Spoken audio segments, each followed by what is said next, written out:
ফরিদপুরের সবুজ গ্রাম ছেড়ে ঢাকা এসেছিলেন শাকরদ রহিম মিয়া ও তার স্ত্রী আমেনা বেগম। ছেলে কামাল শহরের পোশাক কারখানায় কাজ করে, একমাত্র নাতনি রূপা স্থানীয় স্কুলে পড়ছে। গ্রামের শান্ত জীবন ছেড়ে ইটকাঠির শহরে আসাটা তাদের জন্য সহজ ছিল না। হাঁপানি আর পাত ব্যথায় ভোকা শরীরটা দূষিত বাতাস আর কোলাহলের সাথে মানাতে পারত না। তবুও তার এসেছিল একমাত্র নাতনি ভবিষ্যতের কথা ভেবে। কামাল একটি ছোট ভাড়া বাড়িতে তাদের ঠাঁই করে দিয়েছিল। শহরের ব্যস্ত জীবনে কামাল নিজেকে পুরোপুরি মিশিয়ে দিয়েছিল।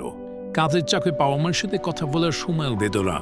রহিম মিয়া বারান্দায় বসে গ্রামের স্মৃতি হাতড়ে বেড়াতে, আর আমিনা বেগম নাতনিকে আগলে রাখতে। ধীরে ধীরে রহিম মিয়া আর আমিনা বেগমের সাথে কামালের দূরত্ব বাড়তে শুরু করল। একদিন রূপা অসুস্থ হলো। কামাল কাজের চাপে ফোনও ধরেনি। বৃদ্ধ রহিম মিয়া নাতনিকে কোলে তুলে হাসপাতালের দিকে রওনা হলেন। রাতে হাসপাতালে অসুস্থ মেয়ে মলিন মুখ দেখে কামালের টনক মেরে উঠল।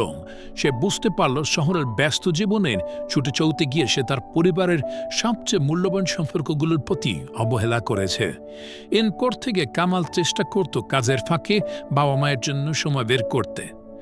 শহরের যান্ত্রিক জীবনেও তারা যেন আবার তাদের পুরনো পরিবার দিকে ফিরে পাচ্ছিল। শিকড়কে ভুলে গেলে জীবন পাতাহীন হয়। কামাল তা মর্মে উপলব্ধি করতে পেরেছিল।